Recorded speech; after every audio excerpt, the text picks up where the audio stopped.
बेहतरीन तजुर्बे के लिए अपने फोन को घुमाएं। वाईफाई पर होने पर आला तरीन रेजोल्यूशन का इंतखाब करें। मुकम्मल लेक्चर्स के लिए प्ले लिस्ट चेक करें। मुकम्मल कोर्स के लिए अभी सब्सक्राइब करें। बिस्मिल्लाहिर्रहमानिर्रहीम, अस्सलाम वालेकुम। अच्छा स्टूडेंट्स, आज हम क्या करेंगे, आज हमारा जो फर्स्ट बायोलॉजी का जो मॉडल पेपर है ना, उसमें जो बॉटनी वाला है वो आज हम सॉल्व करेंगे। मोस्ट इंपॉर्टेंट है, आप लोग के एग्जाम भी होने वाले, तो एग्जाम्स में मोस्टली क्वेश्चन जो है वो ज्यादातर मॉडल पेपर से भी आते हैं। तो आज हम क्या करेंगे, मॉडल पेपर को सॉल्व करेंगे, उसके क्वेश्चन देखेंगे और उसके आंसर्स को हम यहाँ पर डिस्कस करेंगे। तो मॉडल पेपर का प्रिंट आउट मैंने निकाला हुआ है, तो हम पहले डिस्कस करते हैं सेक्शन बी। सेक्शन बी में आपको ये पता हो कि आपने इस मरतबा अटेम्प्ट करने 9th क्वेश्चन और गिवन आपको होंगे 14 क्वेश्चन। तो पहले हम देखेंगे सेक्शन बी। आपने क्या करना है, जो आपका सेक्शन बी है, जो आपका सेक्शन बी आएगा, इसके मार्क्स होंगे 18 मार्क्स। ये 18 मार्क्स का होगा इस मरतबा सेक्शन बी, ठीक है।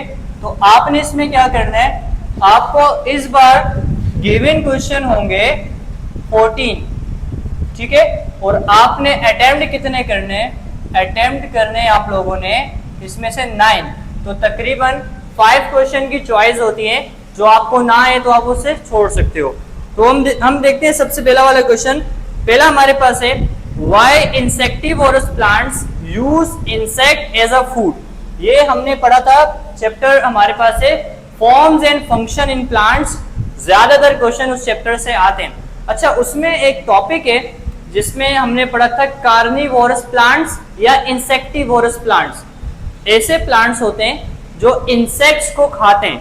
अब ये इंसेक्ट्स को क्यों खाते हैं? अच्छा, इन प्लांट्स को इंसेक्टिवोर्स कहा जाता है। क्वेश्चन नंबर 1 में हम क्या डिस्कस कर रहे हैं, इंसेक्टिवोर्स प्लांट्स। तो हमारे पास जो इंसेक्टिवोर्स प्लांट्स होते हैं, इंसेक्टिवोर्स प्लांट्स, ये क्या करते हैं, ये ईट करते हैं किनको, ये ईट करते हैं हमारे पास इंसेक्ट्स को, इंसेक्ट्स को ईट करते हैं। अब ऐसा क्यों होता है, तो इसके पीछे हमारे पास एक रीजन है। वो रीजन क्या है, देखो फर्स्ट करो, ये हमारे पास प्लांट है, ठीक है, ये हमारे पास कोई प्लांट है। अब ये प्लांट ऐसी एनवायरनमेंट में पाया जाता है कि इसकी मिट्टी में, इसकी जो सॉइल है, इसकी मिट्टी में नाइट्रोजन नहीं होता। इन प्लांट्स की मिट्टी में नाइट्रोजन नहीं होता, तो इनको नाइट्रोजन तो चाहिए। तो फिर ये नाइट्रोजन कहां से लेते हैं, इंसेक्ट्स से लेते हैं। अब इंसेक्ट्स के पास नाइट्रोजन कहां से आया, इंसेक्ट्स की बॉडी में होगा प्रोटीन, ठीक है, और प्रोटीन जो है वो मिलकर बना होगा किससे, अमाइनो एसिड से, ठीक है। प्रोटीन अमाइनो एसिड से मिलकर बना होगा। और अमाइनो एसिड का स्ट्रक्चर कैसा था, बीच में अल्फा कार्बन, COOH, ऊपर हाइड्रोजन, नीचे रेडिकल, और यहाँ पर हमारे पास NH2, ये रहा नाइट्रोजन। तो इनकी मिट्टी में नाइट्रोजन नहीं होता, तो फिर ये इंसेक्ट्स को खाते हैं। इंसेक्ट्स को खाने के बाद उनकी बॉडी में क्या होता है, नाइट्रोजन होता है, वहां से ये नाइट्रोजन हासिल करते हैं। अच्छा, इन प्लांट्स की बॉडी में स्पेशल स्ट्रक्चर्स भी होते हैं। जैसे हमारे पास एक प्लांट है जिसका नाम है पिक्चर प्लांट, उसमें एक इस तरह का स्ट्रक्चर होता है, ठीक है, अंदर लिक्विड भरा होता है और इसके ऊपर होता है एक टाइप का केप, लिड होता है। तो ये लिड ओपन करके रखता है। जैसे इंसेक्ट्स आगे पीछे राउंड लगा रहे हैं, वो जैसे अंदर आता है ना, तो इस कैप को क्या कर देता है, इस कैप को बंद कर देता है। अब वो इंसेक्ट अंदर क्या हो गया, फंस गया। अब अंदर के एंजाइम क्या करेंगे, इसके अंदर की प्रोटीन को डाइजेस्ट करेंगे, उसमें से अमीनो एसिड निकालेंगे और फिर अंदर से क्या निकल जाएगा, अंदर से नाइट्रोजन निकल के आ जाएगा। तो पहले वाले क्वेश्चन का आंसर ये वाला है। एग्जाम में आपने इस तरह नहीं लिखना, इससे इसका आंसर 2 से 3 लाइनों में आ जाएगा। आपने क्या बताना है कि ये प्लांट ऐसी इन्वायरमेंट में पाए जाते हैं जहां पर नाइट्रोजन नहीं होता। सो ये क्या करते हैं, इंसेक्ट्स को पकड़ते हैं, क्योंकि उनकी बॉडी से इनको फिर क्या मिल जाता है, नाइट्रोजन मिल जाता है। इनकी नाइट्रोजन की डिफिशिएंसी जो है वो कंप्लीट हो जाती है। तो ये हमारे पास हो गया क्वेश्चन नंबर 1। नेक्स्ट कौन सा क्वेश्चन है, क्वेश्चन नंबर 2 है, describe classification of bacteria on the basis of shape. Bacteria की आपने टाइप्स बतानी है उनकी शेप्स की बिना पर। ये हमारे पास एक चैप्टर था प्रोकैरियोट्स वाला जिसमें बैक्टीरिया को डिस्कस किया था। तो इसमें आपने बताना है types of bacteria on the basis of shape. तो on the basis of shape हमारे पास 5 टाइप के बैक्टीरिया होते हैं। नंबर 1 पे हमारे पास आता है, नंबर 1 पे टाइप हमारे पास आती है कॉक्साई, ठीक है, इसमें राउंडेड बैक्टीरिया होता है, ठीक है। Rounded bacteria is called cocci. Number 2 पे on the basis of shape हमारे पास आता है बेसिलाई, ठीक है, ये होते हैं road like bacteria, road like इनका स्ट्रक्चर होता है। नंबर 3 पर हमारे पास आते हैं स्पाइरिला, ये स्प्रिंग लाइक होते हैं, स्पाइरिला मतलब इनकी बॉडी जो होती है वो स्प्रिंग के जैसे होती है, इस तरह से स्पाइरिला। नंबर 4 पे हमारे पास आता है वाइब्रियो या कोमा, वाइब्रियो या कोमा, ठीक है, तो इनका स्ट्रक्चर जो होता है वो होता है कोमा लाइक, इस टाइप के बैक्टीरिया होते हैं। और लास्ट में हमारे पास आता है स्पायरोशीट्स, स्पायरोशीट्स। स्पायरोशीट्स स्प्रिंग लाइक ही होते हैं लेकिन वो स्क्रू की तरह होते हैं, जैसे आपने स्क्रू के ऊपर देखा होगा लाइंस होती हैं बहुत सारी, तो ये होते हैं जो स्प्रिंग लाइक लेकिन स्क्रू के जैसे होते हैं, स्क्रू के ऊपर जो लाइंस होती हैं उस तरह के ये होते हैं, ठीक है। तो ये 5 टाइप के बैक्टीरिया हैं on the basis of shape. अच्छा, इसमें जो कॉक्साई और बेसिलाई है ये आगे भी मजीद इनकी और भी टाइप्स थी, तो वो भी आपने देखनी है साथ साथ। तो ये हमारे पास हो गया क्वेश्चन नंबर 2 और ये हमारे पास क्वेश्चन नंबर 1। नेक्स्ट क्वेश्चन कौन सा है हमारे पास? नेक्स्ट क्वेश्चन है कि why osmotic adjustment is beneficial for plants. Adjustment plants की बॉडी को किस तरह से फायदा पहुंचाती है, तो इसमें हम देखते हैं इससे होता क्या है ना। अब फर्ज करो ये प्लांट की बॉडी में है हमारे पास प्लांट सेल, ठीक है। अब प्लांट सेल हमारे पास सॉफ्ट होता है, ठीक है, प्लांट हमारे पास इसका सेल सॉफ्ट होता है, तो ये क्या करता है, अंदर इसके मौजूद होते हैं सोल्यूट्स। इन सोल्यूट्स के होने की वजह से बाहर से जो वाटर है वो मूव करके अंदर चला जाता है, बाहर से वाटर मूव करके अंदर चला जाता है और सेल अंदर से पानी से भर जाता है। जब सेल अंदर पानी से भर जाता है तो अब ये पानी प्रेशर लगाता है और इसको हम कहते हैं ऑस्मोटिक प्रेशर, ठीक है। अब ये पानी जब अंदर से प्रेशर लगाता है तो जो सेल है उसकी शेप मेंटेन हो जाती है, सेल की प्रोटेक्शन हो जाती है। तो इन शॉर्ट इसी की वजह से प्लांट स्ट्रेट जो है वो हो पाता है, ठीक है। अक्सर आपने देखा होगा एक तो हमारे पास होता है ट्री, उसमें वुड होती है, उसका मतलब स्टेम हार्ड होती है। दूसरे ऐसे प्लांट होते हैं उनमें जो वुड है वो लकड़ी हार्ड वाली नहीं होती है, उनकी स्टेम सॉफ्ट वाली होती है, तो उनमें हार्डनेस फिर इस तरह से आती है, ऑस्मोटिक एडजस्टमेंट की वजह से आती है, जो ऑस्मोटिक प्रेशर की वजह से हो रहा होता है। तो ये हमारे पास हो गया 3 क्वेश्चन। हमारे पास आता है question number 4, what do you mean by positive and negative sense viruses. ये हमने पढ़ा था वायरस वाले चैप्टर में, जो वायरस की एक क्वेश्चन है क्लासिफिकेशन ऑफ वायरस, आरएनए वाले वायरस, डीएनए वाले वायरस।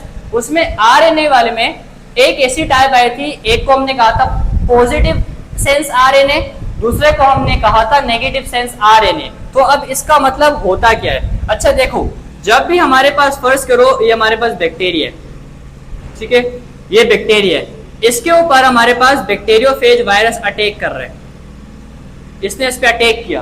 अब क्या होता है, जब ये इसके पास अपना आरएनए या जो भी भेजता है आरएनए से क्या होता है, आरएनए के बाद ये बनाता है मैसेंजर आरएनए। आरएनए से क्या बनता है? Messenger RNA. अब मैसेंजर आरएनए किसके पास जाता है?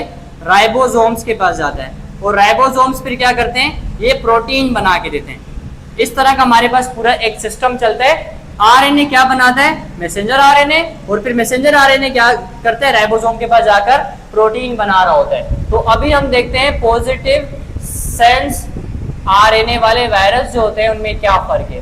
पॉजिटिव सेंस आरएनए वाले जो वायरस हैं, इनकी बॉडी में जो आरएनए होता है ना, इनकी बॉडी में जो आरएनए, वो जब किसी चीज पर अटैक ये करते हैं ना वायरस, तो इनकी बॉडी का आरएनए डायरेक्टली जो है वो राइबोसोम के पास जाकर प्रोटीन बनाने लग जाता है। तो इनकी बॉडी का आरएनए डायरेक्टली राइबोसोम के पास जाकर क्या करेगा? प्रोटीन बनाना स्टार्ट कर देगा। तो इसीलिए इनको कहते हैं पॉजिटिव सेंस, डायरेक्टली ये एक्ट करते हैं एज अ मैसेंजर आरएनए, ठीक है, तो इसीलिए इसे कहते हैं पॉजिटिव। अब हम देखते हैं नेगेटिव सेंस। अब जो नेगेटिव सेंस आरएनए वायरस है, इनमें क्या होता है कि इनका जो आरएनए होता है, ये पहले आरएनए से क्या बनाते हैं? मैसेंजर आरएनए बनाते हैं। फिर मैसेंजर आरएनए जाता है राइबोसोम के पास और फिर वो प्रोटीन बना रहा होता है, ठीक है, फिर वो जाता है राइबोसोम्स के पास और फिर राइबोसोम्स प्रोटीन बनाकर दे रहा होता है। तो इन शॉर्ट कि जो नेगेटिव सेंस वाला है उसको मस्ट क्या बनाना होता है, मैसेंजर आरएनए बनाना होता है, जबकि पॉजिटिव सेंस वाले को मैसेंजर आरएनए बनाने की जरूरत नहीं पड़ती, वो डायरेक्टली एक्ट करते हैं मैसेंजर आरएनए और जाकर प्रोटीन बनाना वो स्टार्ट कर देता है। नेक्स्ट क्वेश्चन हमारे पास है, draw well label diagram of bacteriophage virus and mitochondrial structure. मतलब आपने बैक्टीरियोफेज वायरस और माइटोकॉन्ड्रिया का स्ट्रक्चर बनाना है, तो एक का स्ट्रक्चर यहाँ बनाते हैं, दूसरे का स्ट्रक्चर यहाँ बना देते हैं। तो बैक्टीरियोफेज वायरस को आपको याद हो तो इसका एक हेड वाला पार्ट था, ये आ गया हेड, ठीक है। फिर हमारे पास ये आ जाती है इसकी टेल, फिर यहाँ पे आती है बेस प्लेट, और फिर यहाँ से निकलती हैं टेल फाइबर्स।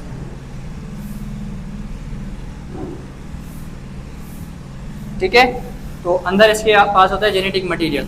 तो यहाँ पर हमारे पास आ जाता है इसका हेड, इस वाले पार्ट को हम कहते हैं नेक, ये वाला पार्ट हमारे पास कहलाता है टेल, इस वाले पार्ट को हम कहते हैं बेस प्लेट, ठीक है, और इनको हम कहते हैं टेल फाइबर्स। ये हो गया हमारे पास, और इसके ऊपर रिंग लाइक स्ट्रक्चर भी होता है, ठीक है। अच्छा, एक और चीज अंदर होता है हमारे पास न्यूक्लिक एसिड, जो कि हमारे पास बैक्टीरियोफेज के केस में क्या होता है, बैक्टीरियोफेज के केस में हमारे पास डीएनए होता है, ठीक है।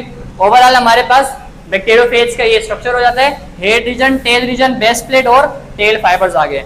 माइटोकॉन्ड्रिया को देखें, माइटोकॉन्ड्रिया का कैसा स्ट्रक्चर होता है, तो माइटोकॉन्ड्रिया में हमारे पास होती है डबल मेम्ब्रेन। अब आपने किस तरह बनाना है, बहुत आसान है, इस तरह से राउंड लेकर आओ, थोड़ा सा ऐसे उसको ऊपर करो, और ये ऐसे हो गया, ये बन गया। अब इसको यहां से ऐसे और यहां से ऐसे, यहां से कर दो फिल, और अंदर आपने बना देनी है इसकी डबल मेम्ब्रेन। अब डबल मेम्ब्रेन किससे बनेगी, इसकी लाइंस बाज लेकर आने, ऐसे ऊपर इसको लेकर जाने,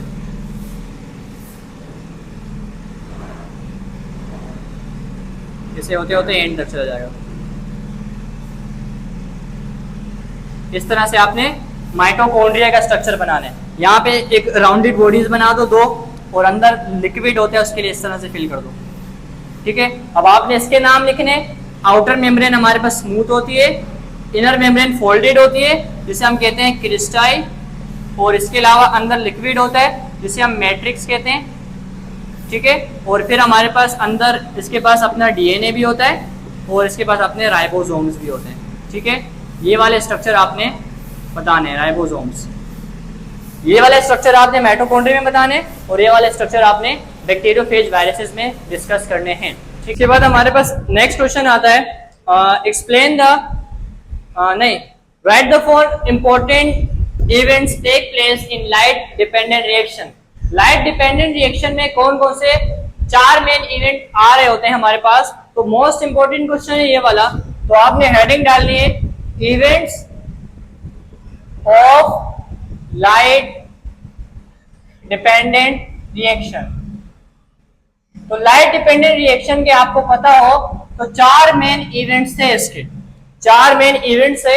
इवेंट्स नंबर 1 हमारे पास क्या था, वो था हमारे पास फोटोलाइसिस ऑफ वाटर, और दूसरा हमारे पास क्या था, electron transport chain between photosystem 2 and photosystem 1, और तीसरा हमारे पास क्या था, तीसरा हमारे पास इसमें था फॉर्मेशन ऑफ NADPH2, NADPH2, और लास्ट हमारे पास क्या था, phosphorylation means formation of ATP। ये 4 मेन इवेंट्स है जो लाइट डिपेंडेंट रिएक्शन में हो रहा होता है। तो ये वाला क्वेश्चन इसमें पूछे है, और इसी क्वेश्चन में आगे लिखा हुआ है, और what do you mean by bacterial growth. Bacteria की ग्रोथ के 4 फेजेस होते हैं। नंबर 1 पे हमारे पास लेग फेज, लेग फेज में बैक्टीरिया अपने आप को प्रिपेयर करता है ग्रोथ के लिए। नेक्स्ट लॉग फेज में बैक्टीरिया क्या करता है, अपने आप को मल्टीप्लाई करते हैं, फास्टली ग्रोथ करता है। नंबर 3 पे स्टेशनरी फेज, जिसमें सब कुछ स्टॉप हो जाता है, जितना बैक्टीरिया मल्टीप्लाई हो रहा है उतना बैक्टीरिया की डेथ भी हो रही है, तो इसको स्टेशनरी फेज कहते हैं। लास्ट हमारे पास डेथ फेज। डेथ फेज में बैक्टीरिया की डेथ रेट क्या हो जाता है, बढ़ जाता है। तो ये हमारे पास है ग्रोथ ऑफ बैक्टीरिया जो 4 फेजेस में हो रहा होता है। नेक्स्ट क्वेश्चन हमारे पास है differentiate between lytic cycle and nitrogenic cycle. इन दोनों में एक मेन फर्क है। जब वायरस बैक्टीरिया को अटैक करे और उसको मार दे तो उसको हम कहते हैं लाइटिक साइकिल। वायरस बैक्टीरिया पे अटैक करता है और उसे मार देता है, अपनी प्रोटीन बनाने के बाद इमीडिएटली मार देता है, तो लाइटिक साइकिल हो गया। लेकिन वायरस अगर बैक्टीरिया पे अटैक करे और अपना जेनेटिक मटेरियल बैक्टीरिया के जेनेटिक मटेरियल के साथ मिक्स कर दे, उसको मारे ना, तो उसको हम कहते हैं लाइसोजेनिक साइकिल। बैक्टीरिया का डीएनए, वायरस का डीएनए दोनों मिल जाते हैं और इनसे हमारे पास बन जाता है प्रोफेज। तो अगर अपने लाइफ साइकिल में वो प्रोफेज बनाए तो उसको कहते हैं लाइसोजेनिक साइकिल, मार दे तो उसको क्या कहते हैं, लाइटिक साइकिल कहते हैं। नेक्स्ट हमारे पास है why ATP is called energy currency of cell. तो हमारी बॉडी में एटीपी को एनर्जी करेंसी क्यों कहते हैं? इसमें एक एडेनिन होता है, 3 फॉस्फेट होते हैं और फॉस्फेट ने आपस में क्या बनाया होता है, बॉन्ड बनाया होता है। तो जब एटीपी एडीपी में कन्वर्ट होता है, इसका बॉन्ड यहां से टूट जाता है। जब बॉन्ड टूटेगा तो क्या निकलेगी, एनर्जी निकलेगी। इसीलिए हम कहते हैं कि एटीपी हमें क्या दे रहा होता है, एनर्जी दे रहा होता है। नेक्स्ट क्वेश्चन हमारे पास क्या है, why CM plants close stomata in day time. अब ये सीएम प्लांट्स है क्या? अब ये ऐसे प्लांट्स हैं कि इनकी इन्वायरमेंट में वाटर बहुत मुश्किल से मिलता है, तो क्या करते हैं, ड्यूरिंग द डे टाइम अगर ये स्टोमेटा को ओपन करेंगे बाहर से CO2 को लेने के लिए, तो इनका वाटर क्या हो जाएगा, लॉस हो जाएगा।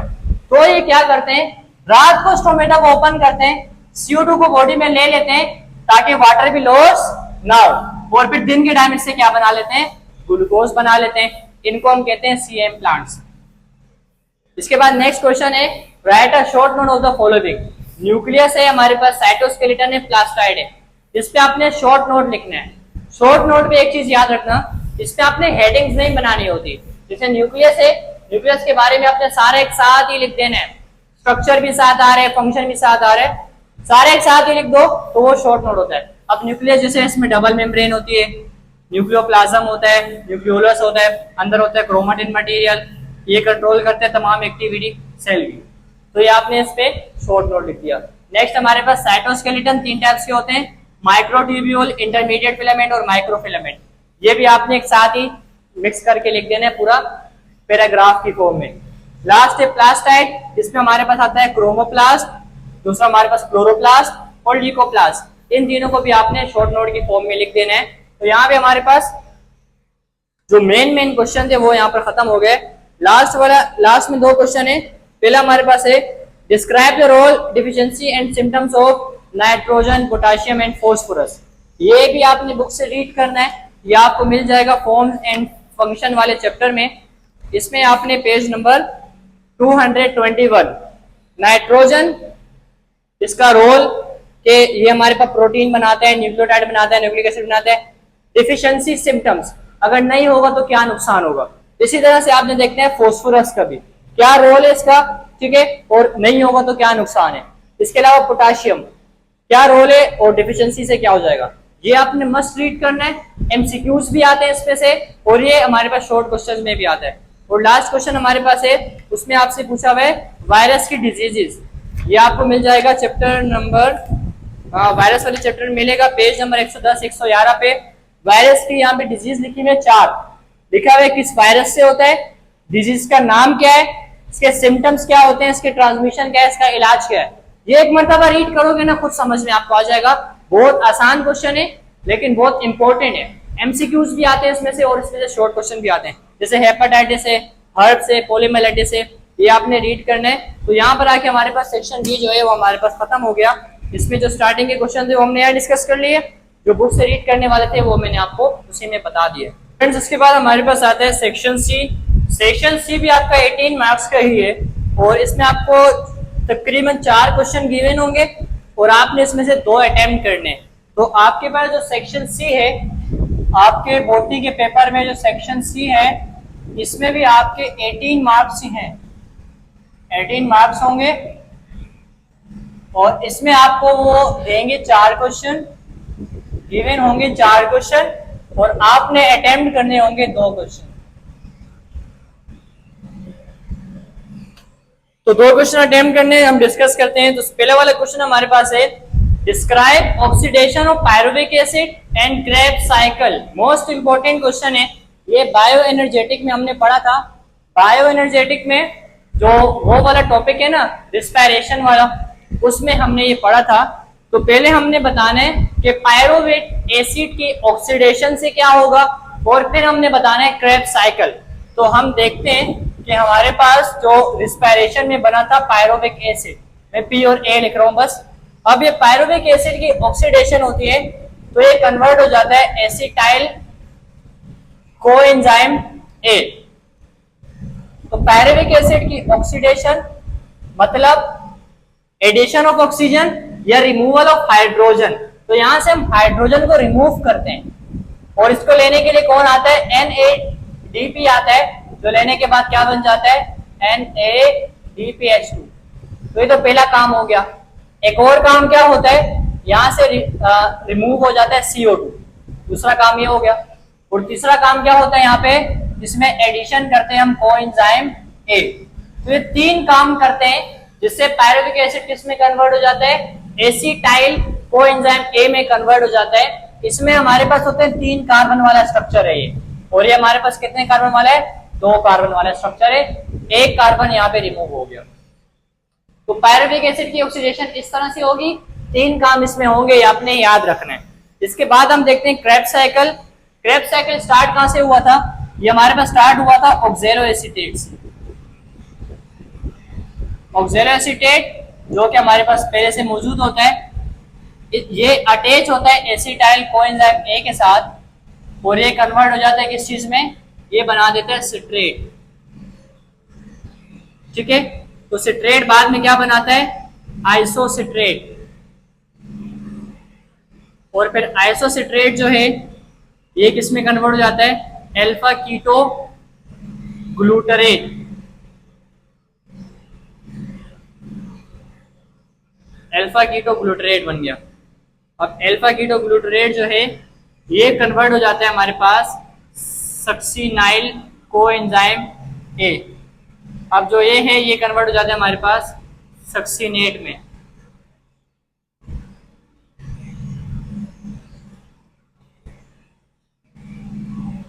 सक्सिनेट,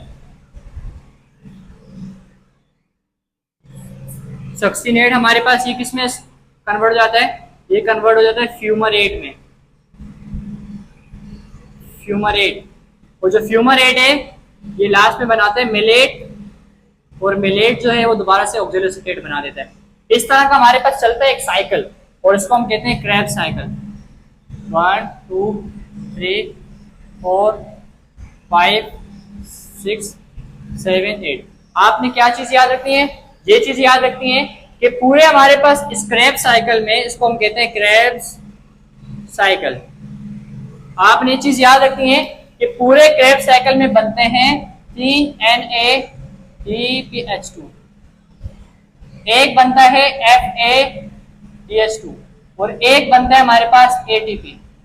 ये चीजें आपने याद रखनी है। बाकी ये पूरा हो गया क्रेब्स साइकिल। और इसी के बाद और करके दूसरा क्वेश्चन हमारे पास है, दूसरा क्वेश्चन हमारे पास है लाइट इंडिपेंडेंट रिएक्शन, जिसको कहते हैं C3 cycle. Light independent reaction ये हमारे पास था फोटोसिंथेसिस में। ये 3 स्टेप में होता है, बहुत आसान है ये, तो ये 3 स्टेप में होता है। तो यहां हम देखते हैं light independent reaction. Light independent reaction ये हमारे पास हो रहा होता है 3 स्टेप्स। ठीक है, अब वो 3 स्टेप्स कौन कौन से, नंबर 1 स्टेप हमारे पास है जिसको हम कहते हैं कार्बोक्सिलेशन।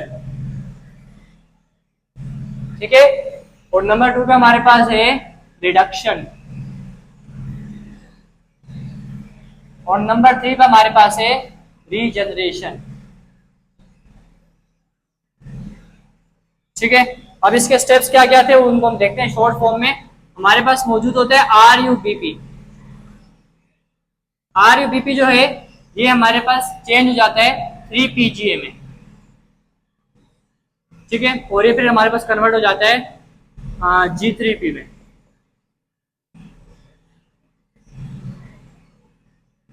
इस तरह का चलता है एक साइकिल पूरा,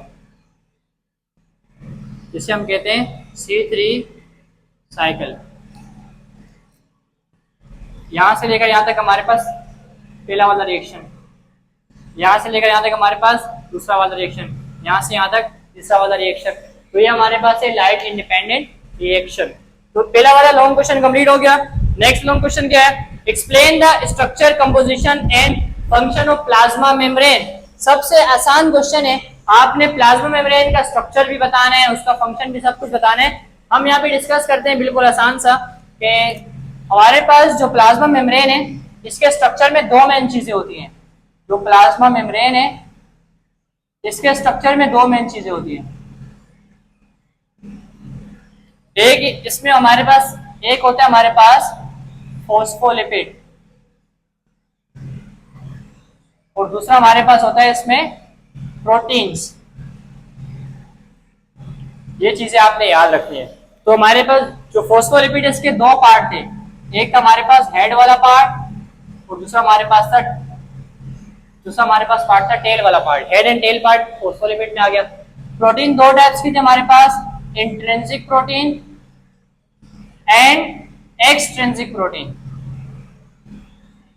तो यहाँ पे हमारे पास क्या स्ट्रक्चर आ गया। और अब इसका हमारे पास रोल क्या होता है? ये हमारे पास क्या करती है? प्रोटेक्शन प्रोवाइड करती है, रेगुलेशन कर रही होती है, जो हमने पहले वाले जो शॉर्ट क्वेश्चन में भी डिस्कस किया।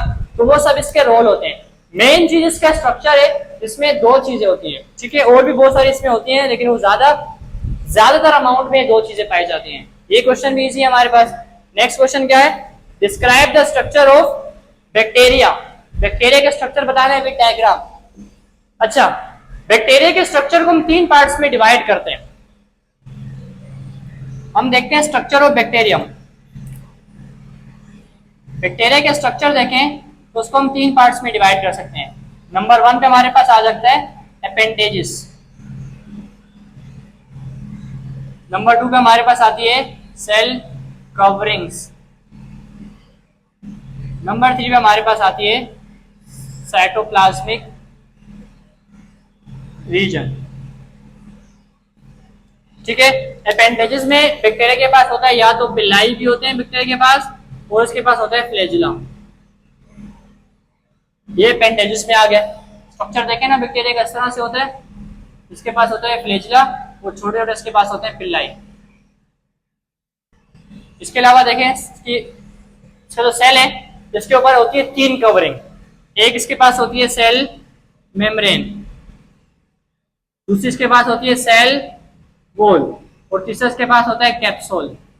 तो ये 3 लेयर्स होती है, सेल मेम्ब्रेन, सेल वॉल, और फिर हमारे पास इसके ऊपर कैप्सूल भी आ रहा होता है। इतना बड़ा नहीं होता वैसे, ये कैप्सूल भी आ गया। ठीक है, अब नेक्स्ट देखते हैं साइटोप्लाज्मिक रीजन। अंदर क्या क्या होता है? अंदर सबसे पहले इसके पास होता है न्यूक्लियोइड। इसके अलावा इसके पास होता है प्लाज्मिड। इसके अलावा इसके पास होता है हमारे पास राइबोसोम। इसके अलावा इसके पास होता है मीजोसोम। ठीक है, और भी चीजें होती हैं, लेकिन ये इंपॉर्टेंट चीजें। तो बैक्टीरिया के स्ट्रक्चर को हमने 3 पार्ट्स में डिवाइड कर दिया। अपेंडेजेस हो गई, जो हमारे पास जो सेल है उसके आउटर लेयर्स हो गई, और हमारे पास हो गए साइटोप्लाज्मिक रीजन। लास्ट क्वेश्चन हमारे पास आता है, discuss plants types based on osmotic adjustment. Osmotic की एडजस्टमेंट में प्लांट्स की टाइप कितनी होती है? There are 4 types of plants on the basis of osmotic adjustment. आसान से, तो एक प्लांट हमारे पास जिसको हम कहते हैं हाइड्रोफाइट्स। ये प्लांट्स ऐसे एनवायरनमेंट में पाए जाते हैं जहां पानी बहुत ज्यादा होता है। नंबर 2 पे हमारे पास है हेलोफाइट्स। इन प्लांट्स के एनवायरनमेंट में ज्यादा होता है सॉल्ट। नंबर 3 पे हमारे पास मीजोफाइट्स। ये प्लांट्स मीडियम एनवायरनमेंट में पाए जाते हैं। और नंबर 4 पे हमारे पास है जीरोफाइट्स।